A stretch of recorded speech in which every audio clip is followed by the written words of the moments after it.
morning, everyone. Good evening, good afternoon, wherever you are, and welcome to this week's Weekly Energy Boost.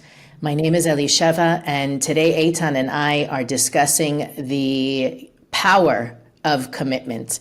If you've been listening the past few weeks, you know that we're on a journey right now to freedom, to being freed from our limitations, our negativity, anything that we're enslaved to. And as we'll understand better today, the road to real growth and real fulfillment isn't a spontaneous road. And it's not even a moment or an experience. Real growth, real transformation requires commitment. And in our lives, when we opt for partial commitment, we're half in, we're in, but we're looking for other options. At the end of the day, we're the ones who lose out, not what we're working for or the other person or the project or the effort, but it's really us who are shortchanging ourselves. And then we wonder what happened, why do I feel this way, how come I'm upset? And we'll break that all down today. Weekly Energy Boost is a 7-day spiritual weather forecast where we provide our listeners with the most powerful and practical tools to navigate the coming 7 days. We do that from gleaning through the wisdom of Kabbalah and picking out the most powerful wisdom and tools to help you make the most of what this week is offering you, as well as to protect you from the potential pitfalls of the week. So every episode ends up offering lessons and tools you can use anytime. And because we're now in the week of Pesach, the week of Passover, which is a week-long process, we're also opening up a journey, a 7-week journey that takes us to another level of enlightenment, connection, and growth. So every week in these 7 weeks is going to be a piece of that process. It's called the Omer, and it's really a process that every week will take us to another level of connection to ourselves, to the light of the Creator, but also brings us to a deeper state of ownership and commitment to the changes that we desired to make and intended just now when we experienced the event of Pesach. So when it comes to commitment, it's definitely something that I think makes people cringe. The word, there are serial non-committers among us. And if we're honest with ourselves, all of us have barriers, have obstacles internally when it comes to committing. Sometimes we let our family or our other commitments prevent us from committing, but this is really the week to get honest and understand what's holding us back from going all in. So Eitan, where should we begin? I think step number 1 is to really acknowledge that there are 2 forces in our life. Our ego and the light of the Creator, which is in our soul. So when we are committed, none of us are, 100% to our soul, to our journey, to become like the light, to get closer to the Creator, to become a true giver, I will be zero committed to my ego. But whenever I'm afraid of commitment around relationship, around giving, around growth, around creating a breakthrough with certain negative behavior, the reason I'm not committed, because I'm committed to my ego. I'm committed to my selfishness. I'm committed to temporary fulfillment. So first, in concept, we need to realize that our soul is 100% committed because it's going to happen anyway. To become like the light, to elevate our consciousness, to become a true giver, to free ourselves from all the barriers and negativity. We are committed. The question is, how long does it take us here in the body to align with the commitment of the soul? So let's start with something very simple. Those of you who are parents, imagine as your child was born, you would tell your child, even he cannot hear you, but energetically, I'll try my best to be your parent and to take care of you. I'm not 100% committed. I'll try my best. I'll try my best means, and if will be certain obstacles, I will check out. I'm not sure I can handle it. Listen, living in this world, we're not sure of anything in the future. Commitment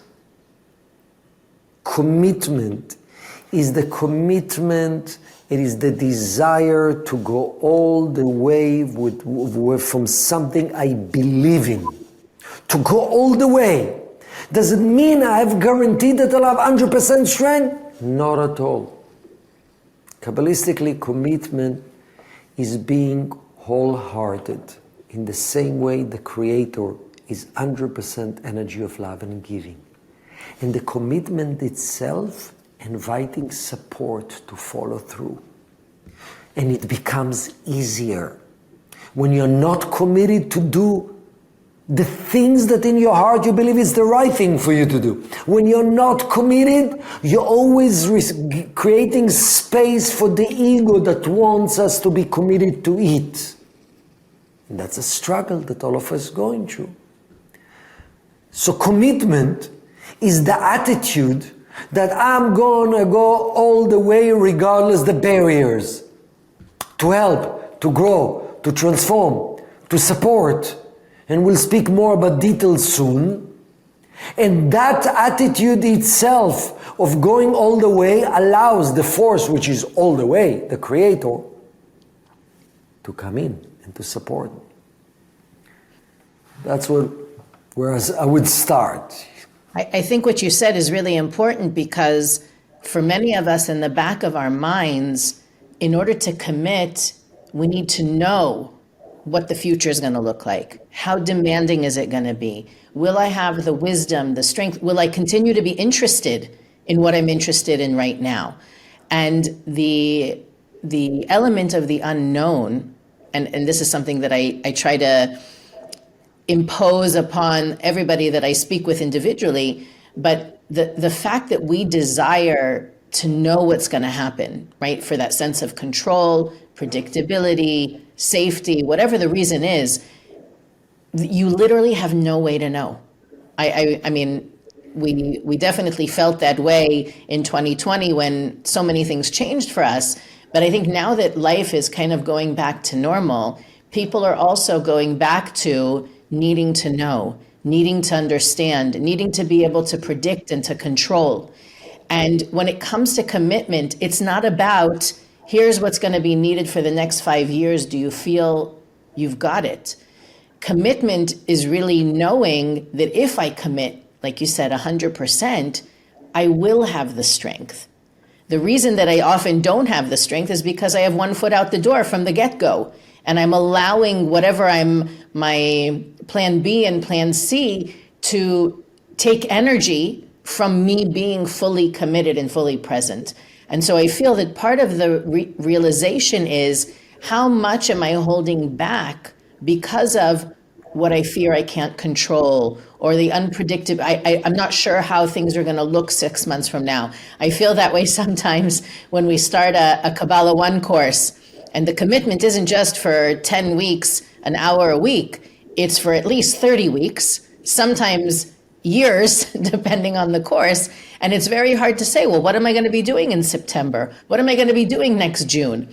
That the practice I have come to embrace, and I'm still working on it, is knowing that if I commit to it, I will have the time, I will have the energy, I will have the resources, I will be dedicated, regardless of the details of everything else that's going on in my life. And I can tell you, proof, it does work that way. So I hope that for everybody who's on the fence about something, who's being asked to embrace or commit or go all in, that you know that it's not that what's going on around you determines how you're going to feel. It's how you feel is what determines what's going on around you. Our consciousness creates our reality. That means that if I decide I will be present, available, etc., I will have that support from the universe, from my family, from everybody else to show up in the way that I'm committed to. Beautiful. I think, Elisheva, you said, when I'm over calculating of what will be the outcome, I would say another conversation that we have in our mind, if we really want to unpack it, is, will it be comfortable? Will it be uncomfortable? Will it be an easy process? Will it be a tough process? So we're measuring, do I want to follow through with my commitment based on uncomfortable, how comfortable or uncomfortable it will be. And the paradox of life is, the fact that you are committed all the way, it will make everything more comfortable. Rav Ashlag speaks about it. Rav Ashlag is saying, one of the reasons the spiritual work sometimes it's difficult because I'm not committed all the way. I'm here to change all the way, whatever it takes. I'm here to let go of this habit, whatever it takes. I'm going all the way. When part of my conversation depend on comfortabilities, let me start to run the marathon, and depend how difficult it will be after 5 miles, I will decide if I'll follow through with the marathon. What do you think will happen? Most probably you will not follow through, because what are you leading from? Soul consciousness or body consciousness? The need for comfort. But I think the first step from everybody and for all of us is, doesn't mean I should commit to everything. Where do I start? And I think the first step, and there's a teachings from Rav Ashlag that says that you need to be honest in your life in areas you have clarity, soul and emotional clarity. This is the right thing for me. This is the right study for me. This is the right person for me. This is the right soulmate for me. The fact that you have this moment of clarity doesn't mean that you finished the job. It's just invitation from the Creator. Commit to go all the way. You have moment of clarity. This type of friends are unhealthy in my life. You have moment of clarity that actually more I'm engaging in giving. Selfless giving, time, giving my time and my energy, it's a blessing for me. Are you committed? Are you following through? Are you committed for actual actions? Yeah, I felt great about it. So step number 1 is pause. And even now, as we're talking, each one of us have a soul moment's clarity. It's beyond knowledge. It's beyond calculation. It's beyond pros and cons. It's knowing what's healthy for me. I know that working out at least 45 minutes a week, 3 times a week, working out 3 times a week, and at least 45 minutes each time, I have a clarity. It's healthy for my body, it's healthy for my mind, it's healthy for my energy. If I'm not going to hold on and commit and follow through, I'm going to lose even the clarity. And I'll go back to this original conversation. Is it really what I need? So actually, the areas that I need to commit to are constantly, as we're growing as a human being, are constantly taking us to the next level. That works for me. That's what I need to follow through. So I think that's step number 1. We're not, you have to commit. You have to commit with some, it also, you have to ask your soul, is that something I would like to commit? Is it something that a soul level I know it's truthful for me?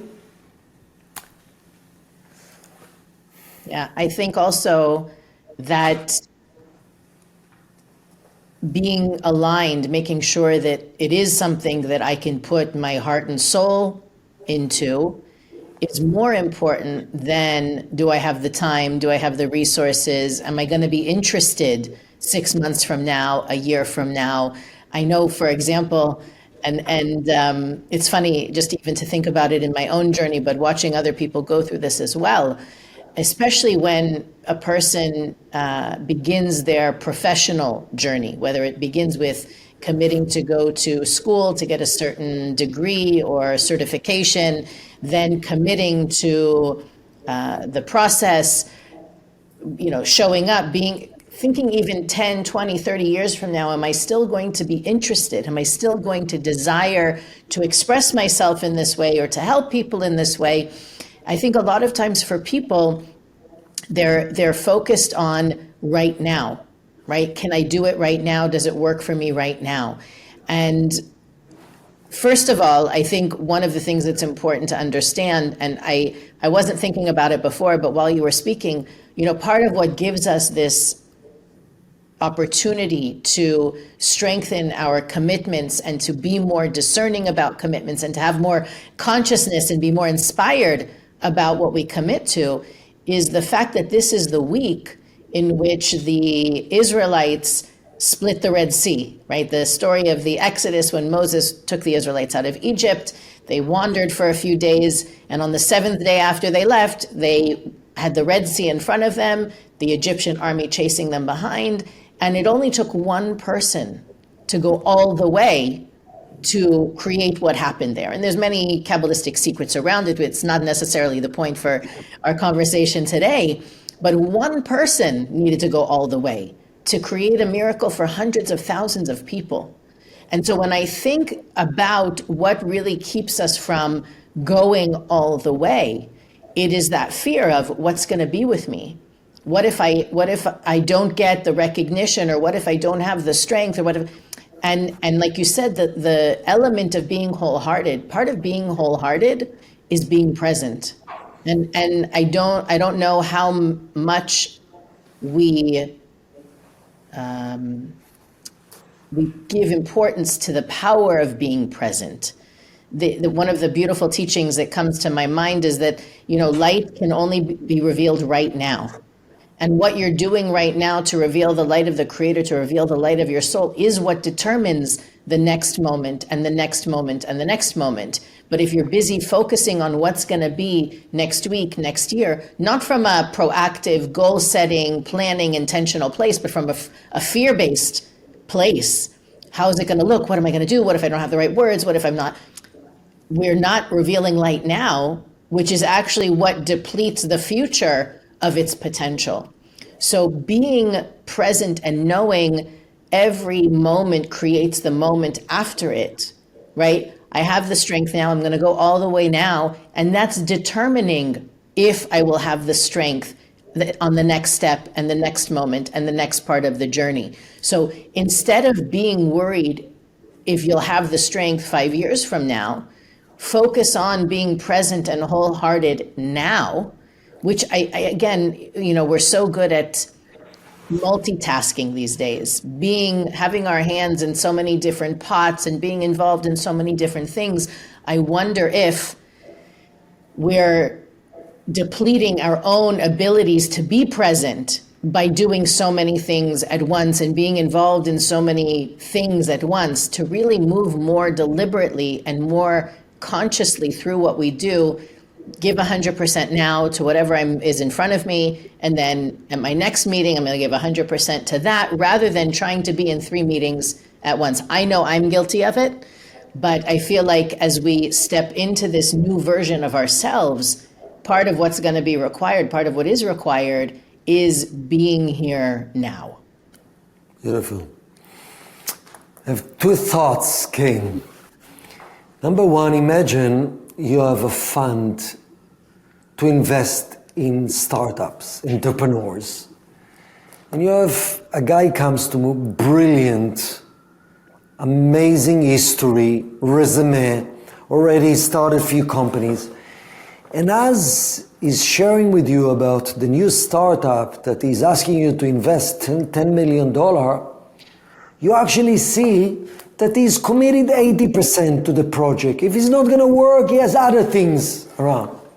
Would you invest money with that individual? Of course not.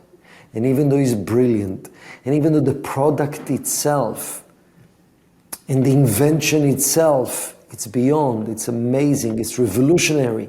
The fact that that person is not committed 100%, you feel there's no circuitry, because at the end of the day, it's that energy of going all the way. And when you go all the way, the energy and the support with humility, the energy and the support for the Creator will come, and even though it's not going to be that same product, but something else will happen.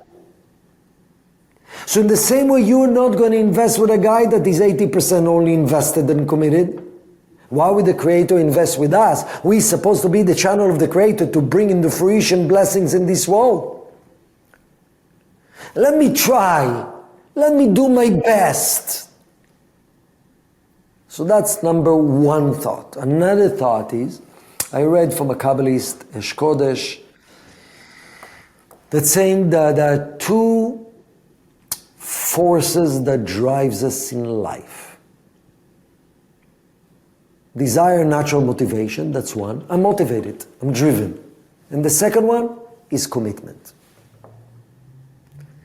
What does it mean? It means, yeah, I am committed to strengthen the relationship with my wife and to take the level of appreciation and care and closeness and vulnerability to the next level, but I don't feel like doing it.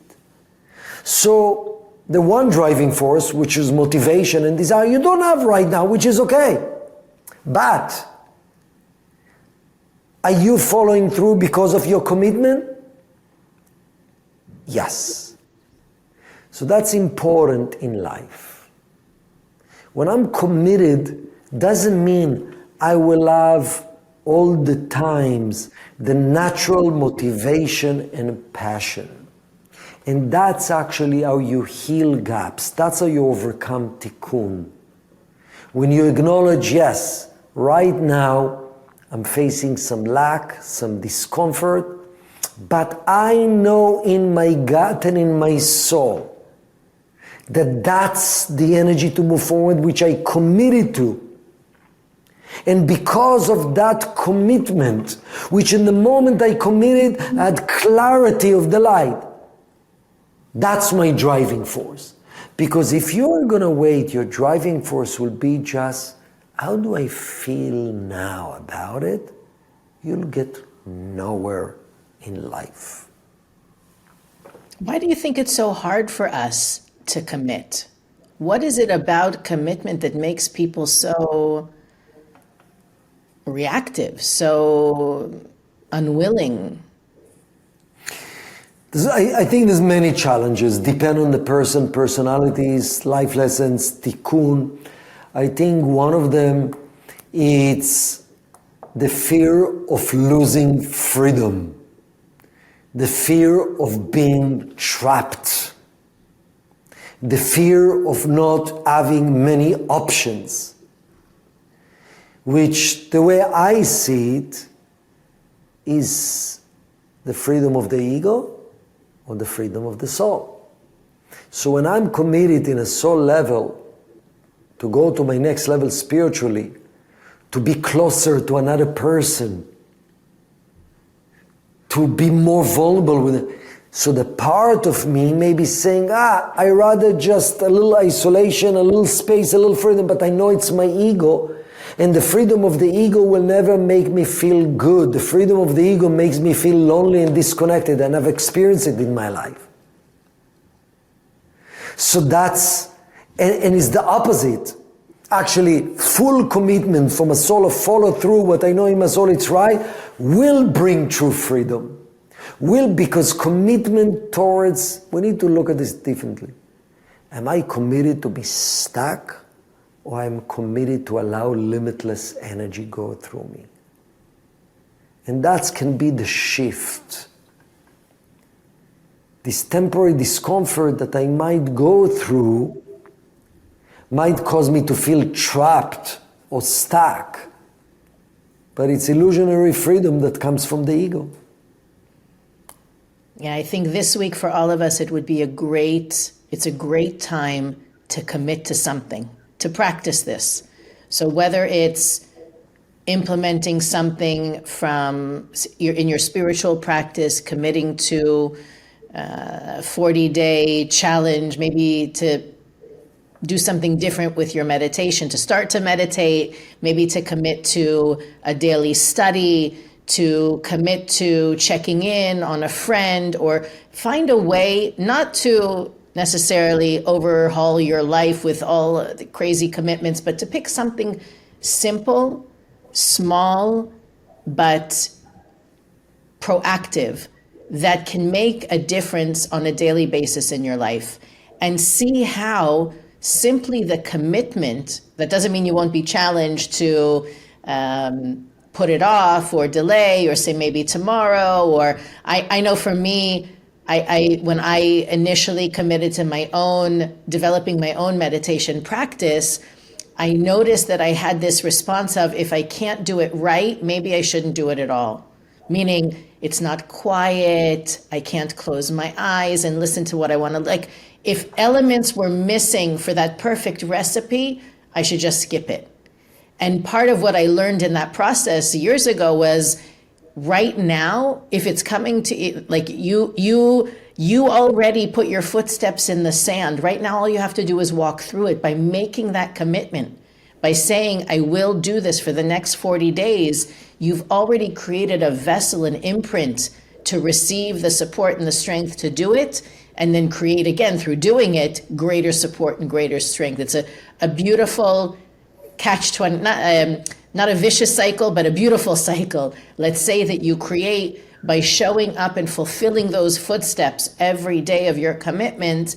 You generate more energy for the day, the next day, and the next day, and the next day. Even if, and that's the trap, is if you don't feel it, you might say, well, it's not doing anything. Continue regardless, choosing your awareness over your emotion, and you will see a breakthrough for sure. Weekly Energy Boost is available on all podcast platforms, YouTube, Facebook, and Instagram. You can follow us there for additional content to support you in applying everything we talk about every week. You can also search our archives at weeklyenergyboost.com, send us a message there, and click the donate button to support Weekly Energy Boost. But more important than anything, share this episode. Make the world a brighter place by helping people open their eyes and their minds to what is possible. And we'll see you next week on the Weekly Energy Boost.